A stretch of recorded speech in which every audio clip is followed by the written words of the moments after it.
Ben, les gars, j'ai reçu ici le DA, c'est formidable, c'est très bien. Je vais pouvoir manœuvrer avec eux. Nous sommes en train de foncer là incessamment.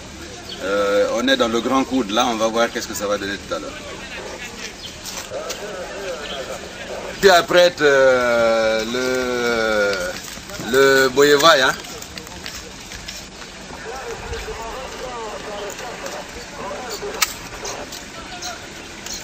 Il vient avec suffisamment de carga pour la suite là.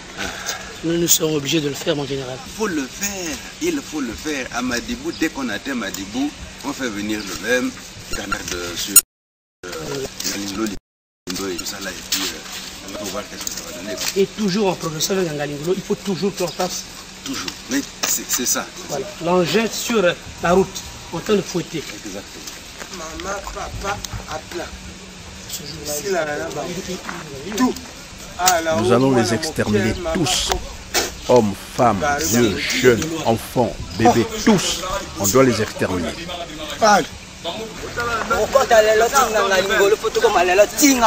Nous sommes en route pour Ngalingolo. Là, c'est le colonel Oyiba. C'est le colonel Oyiba qui va rentrer à Ngalingolo. À peine là. On est déjà dans Ngalingolo. C'est bon.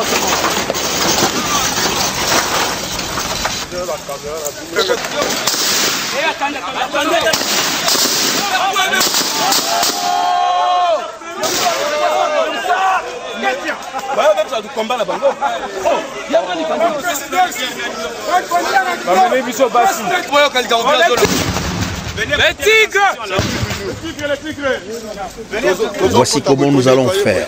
Nous allons entrer par là. On va nettoyer comme ça. Vous avez compris? Nous allons nous déployer comme ça. Nous allons faire le ratissage dans toutes les maisons. On se met en colonne par là. Exécution, c'est parti.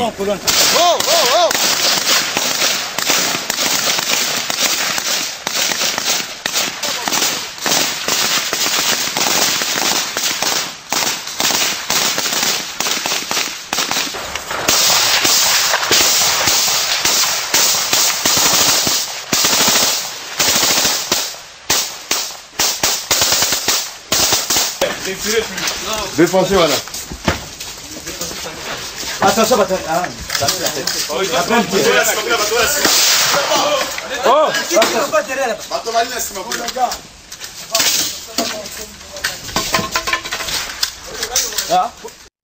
Alors, Roland Lévinitou, vous avez montré des images. Bon, on ne peut pas trop s'attarder sur ces images pour les raisons que je venais d'évoquer, sur YouTube comme sur Facebook, qui sont nos plateformes de diffusion. Alors, vous venez de voir ce reportage et vous avez encore beaucoup d'autres éléments. Vous me les avez montrés d'ailleurs, des vidéos, des photos sur ces crimes, ces massacres, il faut dire le génocide. Je voulais parler sur le fait que dans les médias, on n'en parle pas, parce que tout simplement, ce que je voulais dire, je voulais rajouter cela, c'est très important, parce qu'il y a une personne qui joue un rôle énorme dans ça, dans le silence des crimes qui se déroulent en République du Congo. C'est ce cher monsieur que vous voyez là, Jean-Yves Olivier, donc à côté de Madame Antoinette. Le sulfureux diplomate de l'ombre de Denis Sassou. Voilà. Le même, il est là, dans les maquis de Savimbi, à l'époque, quand parce que, il faut le dire ouvertement, c'est un marchand d'armes. Donc, il avait été même reconnu cela, c'est reconnu. Jean-Yves Olivier, dans les maquis du côté de Savimbi. Pendant que vous nous montrez cette photo-là, en fait, je voulais juste rappeler un fait, parce que je ne sais pas si c'est c'est la bonne information. Quelqu'un me disait, si l'Angola est intervenu au Congo pour chasser l'Issouba, c'est parce que l'Issouba se serait rapproché ou avait quelques relations avec Savimbi. Mais là, je me rends compte qu'il y a un monsieur qui, en fait, qui travaille pour Denis Sassou Nguesso à l'extérieur, puisque c'est lui le lobbyiste de Denis Sassou Nguesso, qui se retrouve devant Jonas Savimbi. Voilà, exactement, parce que c'est un marchand d'armes, donc il allait pour livrer des armes à Savimbi, à cette époque-là en Angola. Donc, le même Jean-Yves Olivier, qui est à la Fondation Brazzaville. La Fondation Brazzaville, qui a pour siège en Angleterre, la Fondation Brazzaville, où il y a plusieurs membres Cécilia Atia, donc Madame Cécilia Sarkozy, ex-Madame Sarkozy, qui est aussi membre. Mais ceux qui font partie de la Fondation Brazzaville sont rémunérés. Ils ne le font pas gratuitement. Ils sont là. Ça veut dire que, pardon, oui, on a vu la photo, merci. Tu es en train de dire que si au niveau des médias, notamment sur l'aéropage médiatique français, les crimes qui se passent au Congo ne sont pas visibles, c'est ce monsieur qui étouffe, c'est-à-dire qui fait que ça ne puisse pas passer à ce niveau. Exactement. Il joue aussi son rôle, effectivement, en tant qu'influent, en tant qu'homme de main de Denis Sassou Nguesso. Jean-Yves Olivier joue aussi ce rôle-là, mais ils sont bien nombreux qui travaillent dans ce sens-là. Ne pas que l'opinion internationale, les gens puissent être au courant de ce qui se passe en République du Congo. Ils sont bien nombreux. Mais aussi, monsieur Jean-Yves Olivier, c'est un élément parmi tant d'autres. Un élément parmi tant d'autres. Alors, moi, j'étais en train de vous poser une question à Roland Lévinitou. Vous êtes président des Indignés 242. C'est une organisation bien installée, administrativement reconnue, enregistrée en plus. Je sais également que la justice française aujourd'hui jouit du principe de la compétence universelle. Tu vois?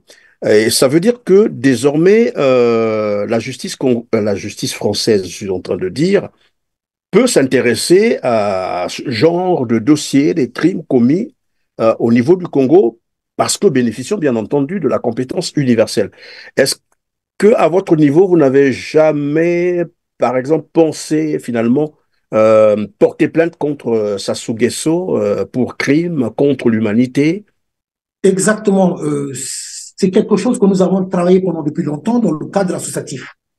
Je le dis ouvertement, que le peuple congolais, l'opinion internationale puisse un peu comprendre pourquoi jusqu'à aujourd'hui ça a toujours traîné. Et pourtant, nous avons contacté pas mal d'avocats congolais, avec des preuves.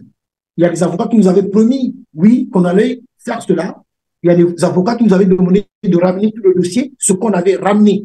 Mais, monsieur Christian Père, je ne cite pas tous les avocats, je ne dis pas que tous les avocats... Oui. Il faut ne pas les citer. Mais il y a des avocats, oui, qui sont en étroite collaboration avec le régime de Brazzaville. Et il y a des avocats qui ont étouffé cette affaire-là, malgré que nous avons apporté des preuves, malgré que nous avons vraiment voulu faire en sorte que qu'on aille devant les tribunaux, qu'on porte plainte. Mais jusqu'aujourd'hui, on continue toujours à travailler dans ce sens-là, parce que la finalité de tout ça, de tous ces documents-là, c'est de porter plainte pour que, au moins, que M. Sassou Nguesso, ainsi que les collaborateurs et les satellites de M. Sassou Nguesso, soient interpellés un jour. Donc, le problème, c'est que nous avons des preuves, nous avons des dossiers. Peut-être parce que, pour l'instant, ce qui nous bloque, c'est des moyens. Effectivement, trouver des avocats d'un certain niveau aussi, ça demande aussi des moyens. Et pourtant, les avocats congolais sont aussi des avocats compétents, mais c'est qu'il y a toujours des avocats, on ne sait pas, on s'est toujours posé des questions. Est-ce que c'est par peur? Est-ce que c'est pour d'autres raisons? Est-ce que c'est le fait qu'il y a tellement d'alliances un peu de tout genre? C'est pour ça que certains avocats ne sont jamais prononcés ou ils n'ont pas voulu suivre ce dossier, ils n'ont pas voulu aller au bout, porter plainte. C'est la question qu'on s'est toujours posée. C'est possible aussi qu'il fasse partie du système qui sait, parce que Denis Sassou Nguesso est quand même là depuis 40 ans, donc il a eu le temps de tisser la toile autour de lui. Il y a un réseau mafieux, un réseau des criminels, s'il faut le dire. De toute façon, les éléments sont là pour le démontrer que Denis Sassou Nguesso est vraiment pétré dans des crimes contre l'humanité. On en parlait pas trop longtemps, ici même sur ce plateau, lorsqu'on a parlé des crimes à Ikongo, non pas seulement dans le pôle, même dans la partie nord. Denis Sassou Nguesso a eu à faire ou à ordonner des génocides à Owando, tout le monde le sait. Mais est-ce qu'il ne serait pas non plus, pour vous, intéressant, par exemple, de délocaliser ce genre de plainte pour se rendre carrément à Genève, puisque dernièrement nous avons vu un reportage où un ancien ministre de l'Intérieur gambien, Ousmane Sonko qu'on appelle, c'est pas Ousmane Sonko du Sénégal, hein, Ousmane Sonko donc de la Gambie, qui est, je ne sais pas si le procès en question est terminé, mais qui est devant la barre au niveau de Genève.